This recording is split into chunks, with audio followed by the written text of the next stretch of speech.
Jax player. Some may call him a Jax one-trick. Bit of a shout out there. But what I find interesting about this LeBlanc priority is that Corki is still available. I think Corki is a very good pick. I know Sencux plays it. He doesn't have to pick it now because he can save it for the third pick. But if there's nothing that they want to give away right now, they could just look to lock that one in. I wouldn't even be surprised if something like Corki Ezreal. Ezreal Braum is something they could look to put priority on right now. But no, Lee Sin. Yeah, they're not going down your route today.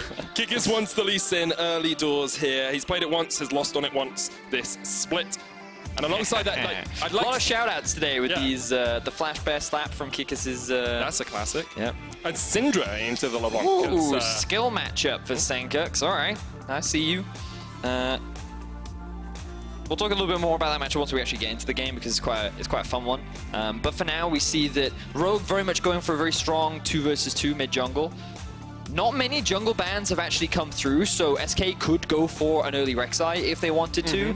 Instead, they're going to put... Wow, I'm really not very good at predicting these guys strapped. You're not predicting, you're just suggesting. Well, I mean, true. Suggesting. I think it would if you get it right, you're predicting. I think it would make sense to put priority on something like the Rek'Sai because it is very good into the Lee Sin and it would give you a stronger mid lane 2 versus 2. And you've also got to remember that Syndra, when she doesn't have her flash, is also quite easy to punish because you have the flash knocker. But maybe I just stop talking. Maybe Tristana gonna be locked in. Do you want me to try for some predictions for a little you bit? can give it a go. I really like the Tristana pick here, and I think something like the Thresh would actually be really good as a next pick. I think Thresh? You want, a strong support into the Tristana. You can interrupt her rocket jump. Wow. Medic! That's a really good prediction there, Thanks, Medic. man. That's impressive. Good stuff. So what are you looking at for bans right now? I think you ban out junglers if you're on the side of Rogue here. Get rid of something like the Rek'Sai, maybe something like the Sejuani as well that we've seen Selfmade be very powerful on. That's a fair point. I respect those suggestions. I don't think they need to ban away the Jarvan because I think Lee Sin typically does very well into the Jarvan. Rek'Sai ban. You're on the money today, Medic. Damn. You just see this stuff now for SK. You would think, Medic, that they would look to ban away AD carries, right? Given that with the Tristana locked in, they want to try and narrow out that pool. Yeah, I totally agree with you. I think the Draven and Ezreal would be my second ban. Because EQ's such a strong Ezreal player. I don't know if I would ban away the Ezreal right now because I think for a Tristana, it's a pretty free lane to play up against. That's true, that's true. But what would you ban instead? What would you ban instead? There's the Nocturne ban against Selfmade. So it is another jungler. I was right in that sense of the... Well, Heaq could go for something scaling here. They could maybe do something like an Ashe. Maybe they could try a Jinx if they wanted to. Sivir. Sivir is another one. Sivir actually does quite well into the Tristana as well, so you could just ban that one away if you wanted to. Actually going to do neither and go for the Irelia ban. Surprised that they would consider that a risk with so many picks still available. There are many good answers to that champion, but clearly this says to me that SK like, well, you know what, we don't need to ban any other AD carries out. We're fine. This is just a champion we don't want to have to deal with, so we'll just take it off the board. We are expecting it to be Galio bottom lane, of course, with Dreams piloting the Galio support. There's the Sivir that we talked about as a possible pick for Heaq. You have gotten carry, but instead it's the Kaisa. Oh, debated. You were so close, Medic, so close. Yeah, the Kaisa are going to be locked in for the side of Rogue. So what have they got here? They've got very good pick potential. Their skirmishing is pretty solid. They do have scaling with Kaisa, and Syndra doesn't like... She's not weak in the late game, right? She has a lot of damage, but because of her short range, it can be quite difficult to make her work in the late game. I like this pick coming out from Selfmade. The Skarner was buffed on 9.5. Yeah, and I guess when you fight on Spires, he's very, very strong. And against the Lee Sin early, I think it could be quite a close contest. Yeah. I'll be honest, I don't have a huge amount of experience, like level 3, level 4, who would come out on top, maybe in a 2 versus 2. But sure, I can see it. All right, I like it. And then the Kennen as well to round out the competition, going to Werlyb in the top lane. There's a lot of skirmishing for both these teams. Very strong 2v2s in the mid-jungle for both sides. Both have scaling bot laners. Both have pretty solid teamfight supports, but Thresh a little bit more towards the pick-centric. If he lands that hook, he can set up for a nice play. Galio providing a lot of utility in the teamfights thanks to his ultimate and the amount of AoE CC he has. The Kennen into the Jarvan. I really like Jarvan into Kennen. I think it's great, especially if you run the Airy. I think you can actually hold your own very effectively in that matchup.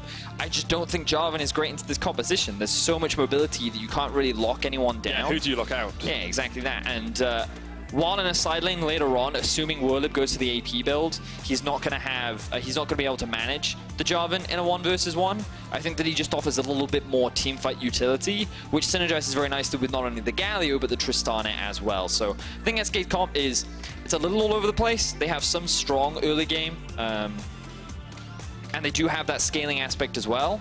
Whereas for Rogue, they're going much more towards this skirmish style. 2v2, 3v3s. I don't think they want to rely on late game team fights, even though they have a lot of mechanically intense champions, so they can make these outplays happen. But I think a lot of this game is going to be decided on the early game. We're going to have to keep our eyes on the junglers. We definitely will. The Skarner into Lee Sin matchup, not one we have seen too commonly. I can remember Captain Players tell me, if you fight on a Spire as Skarner, there's no one that can out-duel you. I'm not sure if that's still true on 9.5. I think it was true at Worlds 2017, which is a very long time ago now. Big game here for SK. You hear the crowd getting riled up as SK need to win this game. Really, I can't quite hear them. What are they saying? Medi Vedi. Oh, thanks, crowd. You guys are great. As energetic as...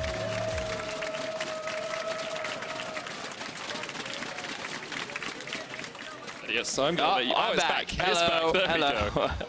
Didn't know what I was saying for a moment. All right, we're Road to jumping playoffs. SK versus Rogue. So stakes, as we mentioned, are very important for SK. They still stand a chance of qualifying, but in order to do that, they have to beat Rogue. Now, compared to Misfits, Misfits obviously had a much harder challenge ahead of them, given that they had to go up against Splice and G2 tomorrow.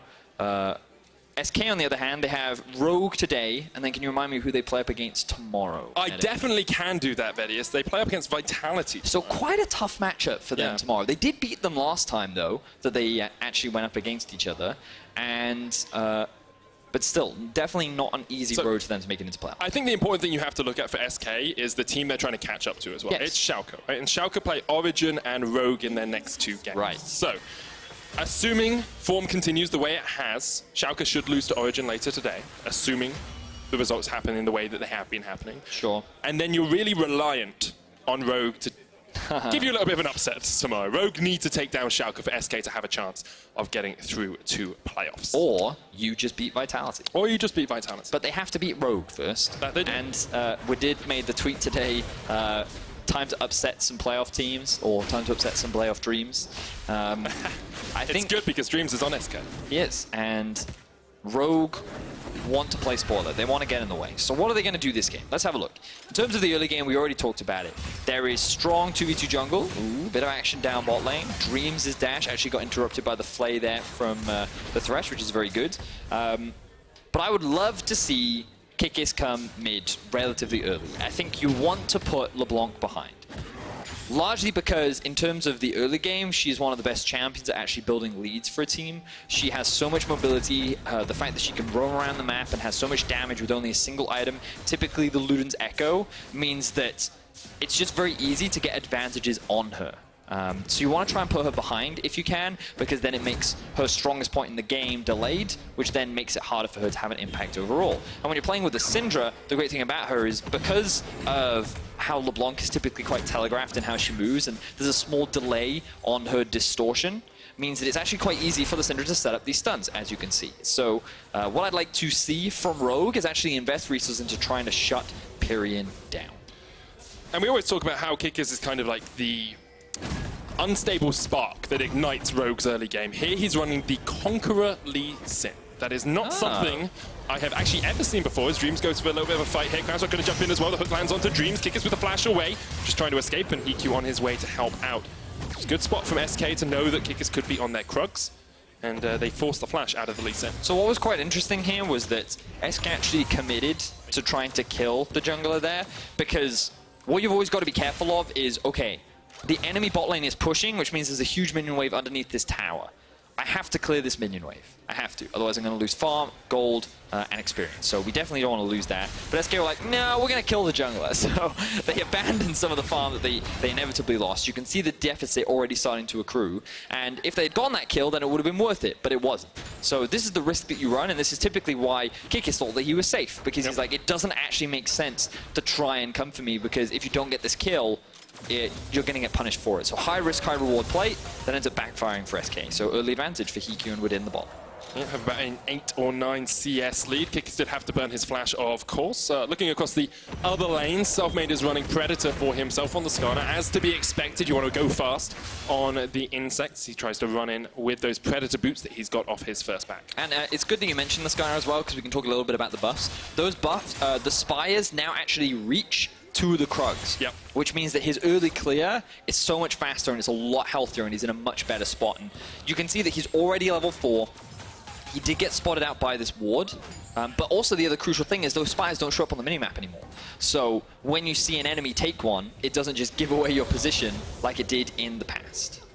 Selfmade has consistently been the player that has helped SK get ahead. And you can see him trying to do that down towards the bottom side as well as Dreams goes in, gets the torn up, but Heaq will cleanse away. I think the discussion as to whether Selfmade is the rookie of the split is one that we should have at some point. Maybe not right now as Kikis and Selfmade continue to fight against each other. Kikis here with a gank, doesn't have the flash, misses out the Sonic Wave. Selfmade was there in the flank in position and wasn't quite able to get it off, but here comes Did up. Dreams joining in as well. Talked about the possibility of skirmishes in both these teams. Dreams actually caught out, hooked up, and in jumps Kikis. Dreams will be the first to fall Rogue on the board. Wow. Big misplay there for Dreams. Ooh, and the action isn't over yet. Prophet TP'd in. Crownshot still has the flash and the heal here, and Prophet unable to chase any further, doesn't have level 6, can't put Crownshot into the Cataclysm. We did waiting as the wave might push him, but it looks like Kikis is just going to stay on the Ocean Dragon for the moment. This is quite fascinating League of Legends. A lot of things just happened that I wasn't quite expecting. You alright there, medic? Yeah, I'm good. Okay. It's fascinating. Fascinating. Truly fascinating. So, Prophet pushed in top lane and then teleported bot. I was surprised. I wasn't quite expecting that. We'll have a look at exactly what the goal was, you know? So, we see here, Selfmade attempted a gank bot. They get the cleanse out from the Kaisa. This is fine. Selfmade then can't go through the lane, so he has to come back through the river, and Dreams wants to offer protection. This decision-making itself is fine. The problem is he then chooses to use his E rather than his flash, and I think that's the greedy play. Now, the teleport comes through from Prophet because he wants to try and get this flank and punish onto Crownshot. Good sidestep there from Crownshot means that he can't find anything. And it ends up being only one kill going in favor of Rogue. Now, the reason why I find that quite fascinating is because I think that it was very unlikely that he was going to get much off the back of that teleport. Maybe you get a flash. Yeah, maybe. So I feel like that the investment wasn't quite worth the return, and it doesn't hurt him too much because he had the top wave pushed in, and you can see the farm differential isn't too big right now, but ultimately, he now doesn't have a teleport. Werlyb does, which gives SK the opportunity to try and force a play towards the bot side of the map. Has gone back, picked up a double Dark Seal for that top lane, is maxing the E. It's the Summon Airy Jarvan that we talked about. You said you have quite a lot of poke from that Demacian standard. So it scales with AP. Airy also scales with AP. Well, I mean, it's adaptive damage, I think, right? I believe so. It's one of the two. But you have the double Dark Seal, which helps synergize with the Corrupting Potion. In a range matchup, it gives you a lot more sustain. On top of that, it just further adds to your poke. And the thing about E is when you max it early, it actually does a surprising amount of damage. And the more points you put in it, the lower the cooldowns. You can just keep harassing the Kennen. So it's actually really difficult for the Kennen to just, like, poke you down and harass you non-stop. But I actually really like the build and I'm a big fan of it. Now, Kikis has been caught out by the jungler. Yeah, Pirean gets quite a lot of damage here. Selfmade on the chase as well. Kikis already fallen. Flash in with the Impale as well, pulling him away from the wall. Sencux does have the flash, has the cleanse as well. Knocks Pirean back. You still see Selfmade chasing in here. Sencux will flash, gets towards the blast cone as well, and eventually will escape. But Rogue caught out a little bit as they have their hands in the cookie jar. Now, Rogue were moving towards the top side because Prophet had pressure, and Sencux was right behind Kikis. So Rogue thought we'd be fine. We'd be safe in trying to execute this play. Unfortunately, the 2 versus 2, especially when Selfmade is 6 and Pirean is 7, is stronger in favor of SK, especially in that kind of a situation. So they end up coming out on top, and Rogue give away a kill. So the gold immediately equalized once more. And we talked about a little bit in Pick and Bound the skill matchup of the LeBlanc into the Syndra. Well, when the LeBlanc has a 15-13 CS lead and a kill advantage, it becomes less and less of a skill matchup as the game develops. Well, it definitely becomes a lot harder to play, that's for sure, Medic. And the thing you've always got to remember about Syndra is that she doesn't have the most mobility in the world, so her positioning is really important. And what makes this matchup even more obnoxious now is that red buff and blue buff. So what the LeBlanc can do is she gets a bit of extra damage every time she lands those autos because of the burn, and on top of that, she's never going to run out of mana, so she has constant push in this wave and gets to be as obnoxious as she wants. And I thought we were going to get a replay, but regardless, point is, the level difference between the junglers was pretty much the deciding factor, and at least in without a kick, he unfortunately can't really do much against the Impale from Selfmade. And Selfmade has the level 2 Predator boots now as well, so can get into those fights even quicker than before. We'll look to see where he goes for his next Impale. Once again, the catalyst that kicks off the team. And here's your replay, Vander. Here we are. My apologies, observers. So, again, look at the state of the minimap. He has Sencux behind him, and he has pressure top, so he thinks he's safe. Unfortunately, he's only level 5 against a level 7 LeBlanc. So he gets, well, he disappears, basically. And they tried to go for this kill. I think Selfmade should have just dragged him further away from the wall, but they thought that, hey, we can get the Spire as well. I'm not actually entirely sure if they already own this. No, they don't, exactly. But they dragged Sencux onto it, which then interrupted the capture of the Spire. And so he couldn't leverage that anyway. So yeah. I think Selfmade could have gotten another kill there. Unfortunately, doesn't. Kikis went in there, actually used his Dragon's Rage kick on the Lee Sin just to kick the Galio away. Knew that if he got caught out with that taunt, the retribution would be swift from Pirean and Selfmade, who are coming down from the mid lane. And even though it's still pretty even in terms of gold, both teams seem pretty finely balanced. SK seem just a little bit more composed of the two teams, I would say. It feels like Rogue are trying to force plays a little bit too much for my liking. Yeah, they're a little over-eager, but that's okay for the time being. I would like to see Kikis invest a little bit more time towards the mid lane, as we see a swap coming out towards the top side of the map.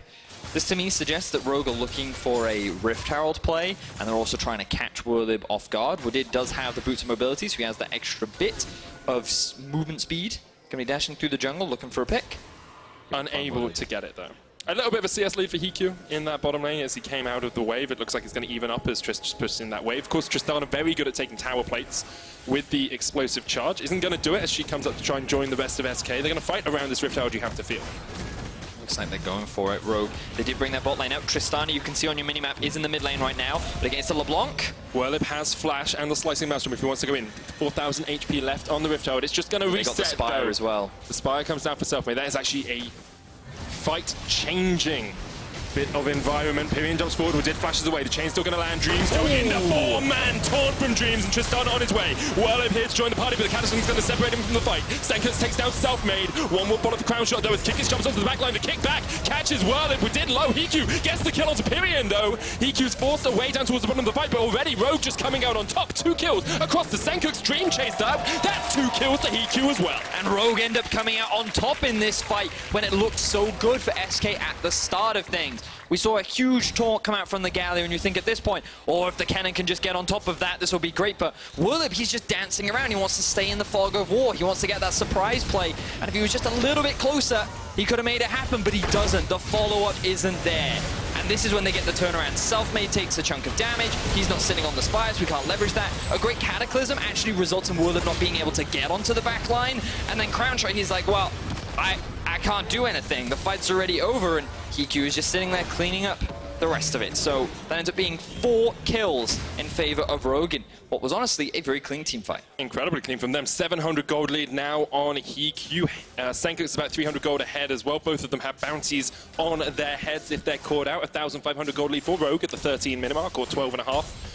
And although they are out of the playoff race, they can very much still play spoiler for SK, who wouldn't be out if they lost this game, but would not be in very good shape at all.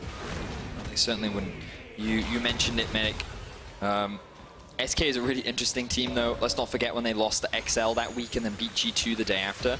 But you're right, their road to playoffs gets a lot harder if they lose this game today, and Rogue looking to play spoiler. Only with 2 wins this split, they'd be very happy with the 3rd one and ruining SK's chances of making it to playoffs.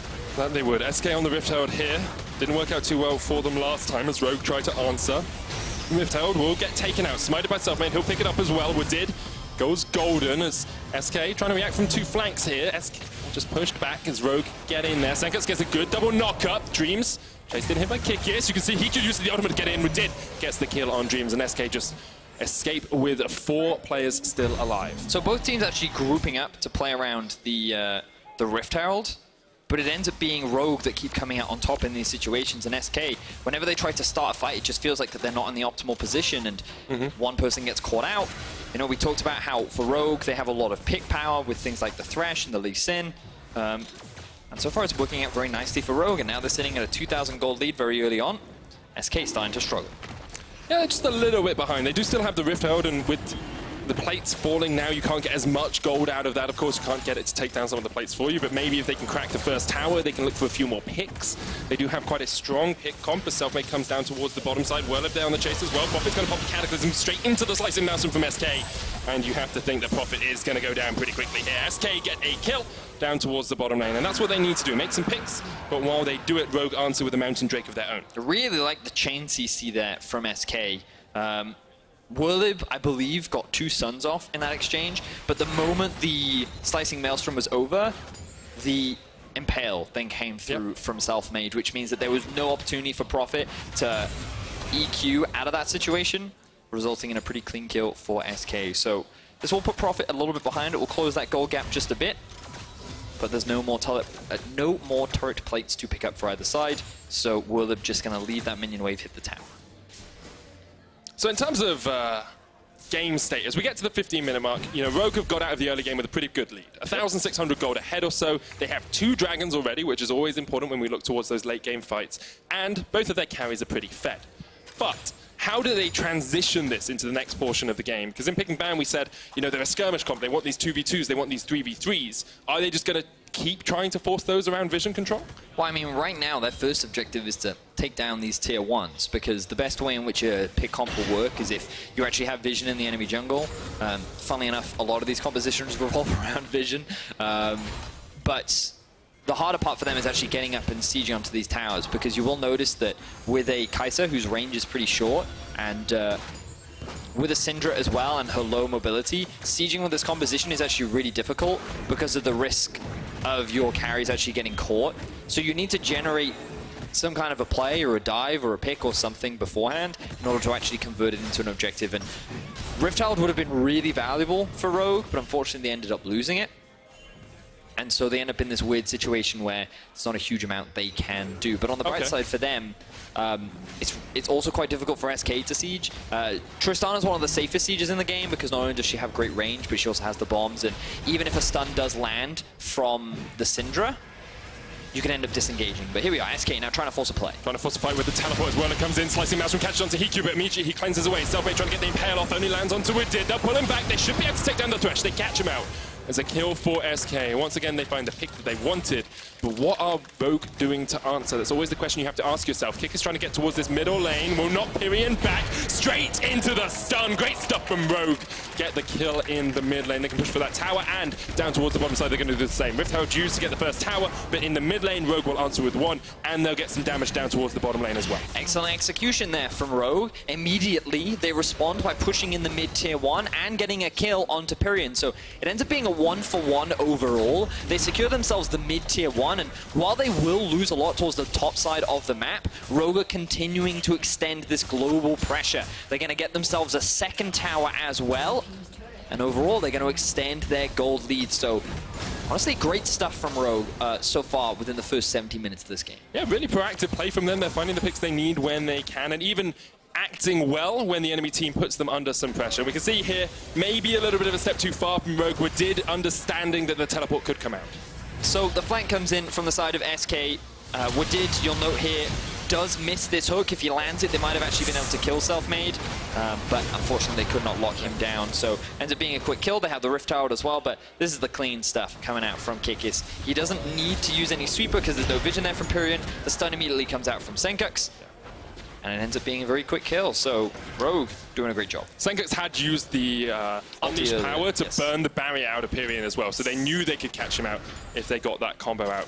No risk of them falling short in terms of damage. You've got the Luden's Echo already finished on Sencux. He's going towards the Morello Nomicon next. Infinity Edge on the Kaisa as well. Is matched by an Infinity Edge on the side of Crownshot. And we do know Tristana can put out a lot of damage as the game progresses. But right now, I think you have to see damage in favor of the Rogue squad. Yeah, they're looking pretty happy. Ooh, another pick Coming out from Selfmade. Oh, Selfmade just flashes forward though. They know they've already got the damage out from Sencux. Locking down with the hero's entrance. Sencux torn it up as well, but already they've taken out Selfmade. Rogue get one. Tristana in the middle of it as the Cataclysm comes down from Profit. Double kill for the Lee Sin, but Heaq could answer here. As Dreams, Werlyb, and Pirean is just forced away towards the bottom of the fight. Ends up being a 2-for-1 once again in favor of Rogue. Love the quick response teleport from Profit to immediately join his team the moment that they recognized Selfmade wanted that kill. Flashing in, using the Righteous Glory, making sure that he can get that lockdown onto Sencux. They wanted to shut this Syndra down, but unfortunately it only gives more gold over to Heaq, now level 11, 303 on the Kaisa. He is looking stronger and stronger as the game progresses. It definitely is. You can see what SK are trying to do. If they can make a pick, if they can catch one person out with Selfmade leading the charge, Righteous Glory and the Predator Boots, they can catch someone out before Rogue can answer. Maybe they can start these fights off well, but Rogue always on the button, finger on the trigger, ready to react at a moment's notice. And because of that, a 2,000 gold lead for them as we come up towards the 20-minute mark of this game. We always have upsets on the final week of the LEC, Medic. That we do, that we do. And Rogue right now are poised to cause one of the biggest ones, potentially denying SK that playoff spot. So here we are, Selfmade, there's the Righteous Glory, sidesteps the stun. Sencux is like, nope, I'm out of here. And Selfmade is immediately like, yeah, no, unfortunately I'm faster than you are. They even kill Selfmade before Sencux dies, but unfortunately that doesn't mean a huge amount, as Crownshot ends up getting locked down with a very quick teleport that comes in from Profit behind the scenes. And I just love the quick response time from the side of Rogue. Immediately, they all turn, they all try to help Sencux, who is in dire straits. And while he does die, it ultimately works out in their favor. And they now have finally broken that outer tier of towers as well. You said that was the next step for them with the gold lead they were accruing. They have done that. They can get some deep vision in. Baron is available for them if they want to make that play. I'm not saying they should, Vedius. Not all teams are misfits, mate. Now, the thing is, Kikis, this could be another opportunity to look for a pick, but this is close. Dreams only hits the one-man taunt. There's a slicing mouse from. They pulled him straight back into it. Selfmade actually kicks across the wall and separates Heaq. That was great stuff from the Lee Sin to keep his AD carry alive. Now Kikis jumping onto the backline. Pirean has to jump away. Chase onto Dreams with the hook. Heaq's backing up towards the top side. The taunt comes out from Dreams, but he will fall. Crownshot gets some damage in with Did. Tick, tick. The bombs are enough because of the safeguard. And now Baron's very much on the menu for Rogue if they want it. They don't want to commit too early. Pirean is hanging around looking for something, but Rogue, they walk away with the team fight. Honestly, that could have ended much worse for Rogue in that tight choke point. Oh, Kikis! Even with the swag smite in the middle of the Sonic Wave follow-up. 4, 1, and 9. 100% kill participation. Beautiful stuff from Kikis. So let's start a look and have a look. Keep your eyes on Kikis in this fight. You can see that Dreams gets a pretty big taunt here, but then Kikis, he ends up kicking away the Skarner that drags Heaq over the wall and ends up saving the AD carry's life. Beautiful stuff from the jungler from Rogue here.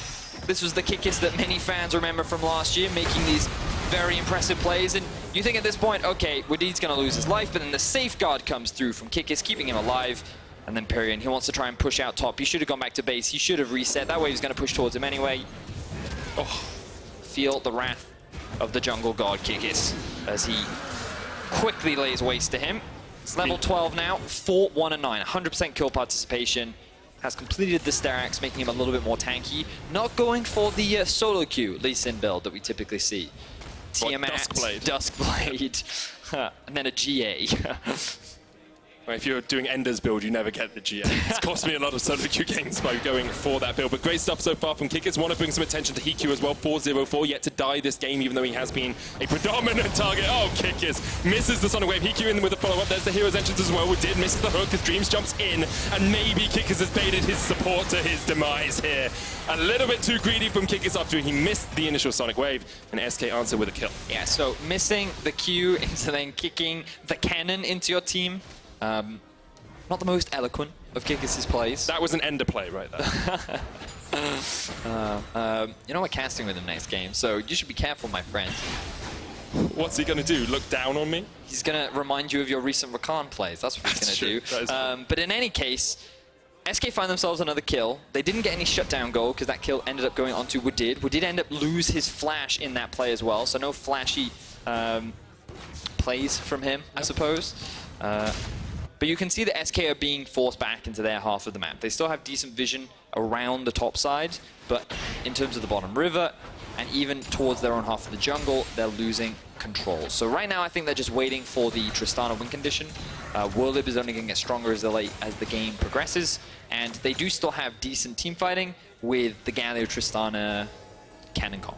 Where is the Tristana win condition? Like, how many items are we talking about for a Tristana for her to be able just to take over a fight? Against this comp, you could probably get away with 3, because I'm just looking across the items right now, and there is no frontline that he has to really be afraid of. There's no real armor as well. Yeah, that's what I mean by frontline. I apologize. I should have been a little clearer there. But basically, as you rightly said, there's no tank that can soak up a lot of the damage. So if you've got 3 items and you're basically critting every other hit, then you will just melt through these squishy targets. Now, Rogue taking a bit of gamble here. They think they have full vision control around the Baron. Teleport behind them. SK have vision. They've spotted this out. Let's see how Rogue responds. Werlyb, no flash. Teleport was burnt for him to join this fight, and SK will just force Rogue away. But Rogue, they're not misfits. They didn't commit completely to the Baron there. They just waited for the teleport. Someone's going to flash away here. That's another summoner burn. He can't go for the full engage anymore because he doesn't have the flash to get onto that backline.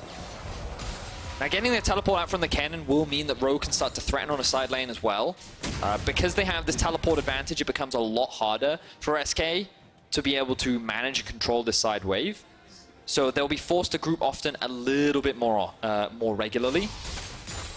And Rogue overall, they're still in a good spot. I actually really like that Baron. I think, like, while it was risky, they're actually very safe because they had the Jarvan flag and drag. They'd set up the map where it was an okay position to actually start it. They get summoner spells out from SK, and they don't lose any members. It doesn't cost them really any summoner spells. So, yeah, good play. And the itemization I really like as well from Rogue. You can see Sencux, although he already has the cleanse, he knows that doesn't work against an Impale, so he's got himself a QSS as well. I'd like to see a QSS next from Heaq now that he's sitting at the 3-item Kaisa point with the Runans, and Rogue can just continue to set this up, continue to pull SK around the map. And SK need to find a way to react. They need to see, maybe they can just continue to stall, maybe they can just get to that Tristana point, but at some point you feel Rogue will pull the trigger and SK will need to be ready to react. For sure. So the game will slow down a little bit here as Rogue look to set up more vision control around the Baron area. Selfmade, though, still has his LeBlanc behind him and is going to clear out some of this vision as well. Rogue, they don't have mid-priority yet, so they can't really contest the river for the time being. Okay. And they have to respect Selfmade, who does still have the Righteous Glory and that Impale primed and ready to lock someone down. Werlyb's going to go down towards the bottom side. We talked about this a little bit in game 1. You have the push and pull of the bottom lane waves. Prophet pushes it in, now can go up and join with his team. And Rogue, knowing that Werlyb's going to be down towards the bottom side and doesn't have a teleport, can be a bit more aggressive, can push forward a little bit more. And you can see Werlyb already on his way. He's like, oh, I don't want to sacrifice this farm, but I have to because I don't have my teleport, and Rogue can very easily start a fight right now. And honestly, Prophet could actually just stay bot because he has the TP advantage, and then if Rogue start the Baron and SK approach, then they could TP in and they could create a numbers advantage. But the problem is right now they don't have the deep vision. Well, actually, they actually have solid vision. Oh no, they actually haven't used the ward. This is just the far side. Thank you, observers, for helping us identify that one. But what I'd like to see from Rogue is actually get a ward in behind SK, draw them into the Baron, and then use the TP from Prophet to actually get behind and find a successful fight. Also an Infernal Drake on the cards on the menu in just 10 seconds time, so Rogue can just be setting up around that, but it looks like it's going to be a bit of an A-ram for the moment. Kikis on the flank position. Prophet here as well, goes in with the Cataclysm, and straight away Rogue are trying to start the fight. Werlyb has a flank, if he can get in, but already Selfmade is done. Dreams getting onto a dip. There's a lot of damage onto the enemy support. He's almost down. Werlyb needs to find an all attack. He will. Kikis gets onto the backline, but Werlyb gets him with a slicing maelstrom, takes out Prophet. It's a 4v3 in favor of SK now, as Kikis, Sencux, and Heaq have to try and back away, just reset the fight. They have got a very low Pirean. Maybe they can find a catch. I like the focus from Rogue to just shut down the Skarner very early on. This means a lot of the crowd control, and bear in mind there's limited amount of CC on this Rogue roster, was used onto the front line, but now they may have found another pick. Werlyb very low. Werlyb goes golden with the Zhonya's. The Inferno goes across towards Crownshot. Werlyb flashes away and actually gets safety. Pirean maybe going in for Heaq here, decides against it, doesn't want to go full ham onto the enemy AD carry, but good stuff from SK. You know, they get their first dragon of the game, they secure themselves an Inferno. So let's have a look at exactly what happens here. Flash in from Prophet, he locks out Selfmade, and then Kikis gets the kick onto the Galio, and then doesn't really do much else in this fight. Crownshot then feels the freedom to move a little bit more forward in the fight, and again, Dreams is soaking up a lot of the threat, while Crownshot isn't at risk at all, so he's just freely hitting onto whoever is close to him, while Heaq can't get close enough because he's zoned away by things like the Kennen ultimate. And while he was dealing with Pirean, he was helping Kikis a little bit, just forced this LeBlanc out of the fight. Ultimately, the damage is already done, and Rogue couldn't lock anyone down or secure a kill. You always have the threat of the LeBlanc in those fights as well. You know, Heaq, if that LeBlanc hasn't been caught out, he hasn't been burst down, then can just double distort onto you and do a huge amount of damage, sitting on the Ludens and the Banshees, building up towards that third item as well. You can never discount the DPS that comes out of that mid lane. And now Rogue just trying to get some vision in once again. It feels very much like the Baron is their next objective, their next main point of call. A 3,000 gold lead still for them, but that becomes less and less impactful the longer this game continues. So I'm kind of annoyed because Prophet still has teleport and he hasn't actually used it. And when you have an advantage, you should typically try to force that advantage, and instead he's grouping with his team rather than creating pressure elsewhere on the map. And you're ending up in this ARAM kind of situation where SK are really happy to be in this, because when you have a Tristana playing a front-to-back team fight, oh, you're more than happy with that. Whereas Rogue, they need to find a pick, they need to catch someone out. And that's really hard against this composition that's really mobile, especially when they're grouped up like this. And now we see Prophet move towards the bot side of the map, and this is more of what I wanted to see, because if SK stay grouped, then you can just keep threatening this bot tower. But if they don't, then you can TP in for an advantage, but Werlyb's TP is going to be up soon, so... 50 seconds or so before that is back up, so only a minute they have to really wait it out. And we are seeing that 3-item Tristana now as well, very much online with the Phantom Dancer, QSS for himself as well, in case he ever gets caught out by, you know, the Scat of the Week, the Hook, any of those different CC abilities from the side of Rogue. And SK have fought their way back into this game pretty well. I think you can say Rogue gave them a bit of an advantage by not continuing the side lane pressure, but keeping it only about 3,000 gold. The difference between the two teams, while Rogue continue to try and make these picks, make these plays, has been a pretty stellar job from the 7 and 9 team. I honestly feel that Rogue haven't just been able to properly push their lead. They've been in a really good spot. I really liked how they took all the outer towers, and ultimately I think what they're lacking is the ability to set up vision in the enemy jungle and then look for picks. And it's actually them who get picked out more often than their opponent. Now we see Heaq getting decent damage onto Pirean, but he won't really convert that into very much. And now they're actually forced back. They don't have that much vision left in their inventory. They need to restock their wards, and while that's happening, Werlyb gets a tower in the bot lane. Full vision control is in favor of SK around the Baron. And SK, they're feeling very comfortable. So the fact that they've been given more time to scale is allowing this Tristana to come online, is allowing Werlyb to complete his third major item now with the Spellbreaker. And so SK, they're looking pretty scary at this point in the game. That they are. Of course, Rogue can still put out a lot of DPS, but we mentioned it earlier, SK, a win in this game sets them up a lot nicer for a playoffs run. Of course, they're still trying to catch Schalke at that 8 and 8. If they do lose against Rogue in this game, they're not technically out of playoffs because they have a 1-to-1 head-to-head with Schalke. So if they match them on win and loss, we'd have a tiebreaker game played there.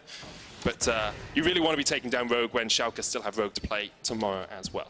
Yes, you certainly do. And let's not forget that in the first half of the split, Misfits lost to Rogue. Yes. And they then failed to qualify for playoffs. And now you're in a position where Rogue could... Ooh, he was so low. You're in a position where losing to Rogue could also cost you playoffs. This is the team that is right now on track to crush many hopes and dreams. Yep. As it's Selfmade looking for... We did force a flash. Selfmade's still there with the chase, has a flash of his own if he wants to go in. The two teams that have lost to Rogue, Exile and Misfits, the two teams that are out of playoffs alongside them, as you said. But SK, this is the first time we've really seen them make forays past the river in a while, you know, actually pushing forward in towards the Rogue Feels side like of the they're the ones in control right now, Medic, even though Rogue have the gold lead. Feels like that they've conceded a lot of the map and they've just given SK too much freedom. Now look at this Tristana. Note that he is level 15 to the 16 of Heaq. Same for Pirean, which is a big deal. Level 16 is a big spike for especially these mid lane champions, but these are 4 items. He's really strong. He feels really comfortable, and the more Rogue just group up and look to fight, the happier the Crownshot's going to be. Here we are once again. ARAM in the mid lane. Pirean jumps forward, gets some damage onto Kikis, down to about half of his health bar. Another Infernal on the cards for SK if they want it. Crownshot's going to start it up. Rogue trying to answer though, 5 men strong. Pirean not here with his team. Crownshot's all by himself in the Infernal pick, and maybe they're just going to give this one across towards Rogue. The rest of SK coming in from the flank. Selfmade in with the flash, knocked back with the Scat of the Week. The hook doesn't connect. Prophet isolates Werlyb on the back line.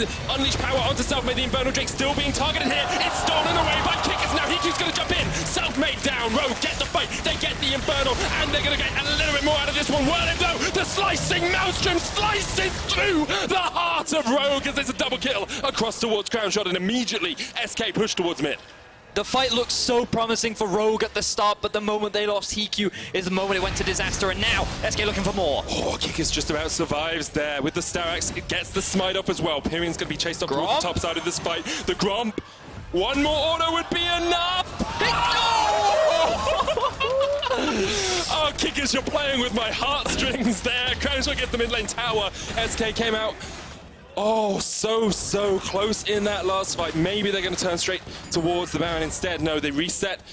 They reevaluate the state of affairs. 300 gold in this game now. So props to Sencux here, because he's going to land a clutch stun in our Alienware replay that will stop SK from getting the engage that they want. So there it is. The flash then gets used. Werlyb uses his E, but then gets locked down by Prophet, so he gets zoned out of the fight. And initially things are looking great. The Baron gets stolen by Rogue, and then Heaq dives in, they kill Selfmade. Yes, Rogue is happy. They then go for the re-engage, and keep your eyes on Crownshot. He's sitting in the back line. Werlyb gets a huge ultimate off, which does so much damage to many members, most crucially onto Heaq. He already used his QSS earlier in the fight, which means that he did not have it available in that situation. And that was all the damage Crownshot needed to end up cleaning everything up. So you can see now SK at a point where they're vital in these late game team fights with the Kennen, with the Tristana. Very threatening that Rogue, they just kind of want to avoid having these full-on 5v5s all the time. It's a big moment here because Crownshot picked up a 1,000 gold bounty in that last fight. He's sitting on 2,000 gold, hasn't been able to spend it yet. Werlyb has the teleport if he wants to join this fight, has the slicing master as well. Baron already down to 4,000 HP. Here comes the TP. They've caught out one. It's Selfmade. He survives though, and it's Crownshot who goes unstoppable, kills off Prophet. Rogue with the Baron resetting can't do too much more. And Rogue, they forced the Baron because they wanted to turn and fight, knowing that SK haven't had an opportunity to reset, but it doesn't matter. Selfmade, every time he goes in, he's really not doing a lot with this Skarner. Trying to close the gap against a Syndra is constantly getting punished against him. On top of that, the Thresh box, the Thresh flay. It is very difficult for the Skarner to really dive onto the backline, and then he has to get through not only the completed Mercurial Scimitar onto Heaq, but also the QSS available on Sencux as well. So, but it doesn't matter, because the damage from the backline of SK is more than enough. Werlyb didn't even use his ultimate in that fight. But look at how difficult it is for Selfmade to actually run in here. So, we don't have time. Not, because Werlyb's been caught out. Kikis with the kickback, Heaq with the chase. Werlyb tries to turn it around with the slicing master, and Heaq just about keeps himself alive. Werlyb goes golden. You have to think he will die very shortly after the hero's entrance used, because Pirean's on the chase up here as well. Maybe Heaq and Kikis have overextended. With Did coming in, he needs to get the land to do his AD carry. Pirean jumps forward, can't quite get the catch, and Kikis escapes as well. Crownshot from the bottom side of this fight is going to jump straight onto Sencux. Unleash power to the base, but Crownshot shuts him down. Prophet has the flank position here with the teleport, but the rest of SK just trying to catch up Rogue before they can join up with the rest of the team. Crownshot jumps forward, the lantern once again stays Heaq, and now Rogue and SK just trade sides of the map for the moment. Pirean lands the Ethereal Chains. It's only onto a Din. Heaq, you need to turn this one around. Jumping in, Prophet onto the backline. He's down. Crownshot goes godlike, and he's just got the free reign to open up with the Gatling guns. Did caught out as well. Heaq shut down. Did dies to the minions. And maybe with that, the hopes of Rogue winning this game. And SK come back massively as they find another successful team fight. 4-for-1 in favor of SK. The Baron is alive. And Pirean, he's not going to let Kikis steal this one away. Kikis has the kick up, but Pirean uses the barrier to keep himself alive. Pirean will take him out in the 1v1. That's the ace. The Baron as well on the menu for SK. 37 minutes in, they finally have a foothold in this game. Oh, and unfortunately for Rogue, after having such a huge lead in the early game, it is all falling apart. So let's have a look at how this one all started off. Werlyb very clearly overextended. The rest of his team has reset. Rogue is on the map and he doesn't respect it, so he gets kicked up. He then gets executed, and this does force the ulti and QSS out from Heaq, so that's a big thing to know. The Galio then arrives because he knows that the rest of SK are primed and ready to go for this fight. He's a tanky Galio, he buys a lot of time, and he forces Heaq to jump out. Now we'll see that the Jarvan has TP'd in from behind because he thinks they can get a successful flank. But Sencux is left by himself, meaning that in a 1 versus 1, with some good fancy footwork from Crownshot, he ends up getting that kill. Now Rogue are just on the retreat, and this 4 versus 4, they're very scared of Crownshot because there's no one ready to threaten him.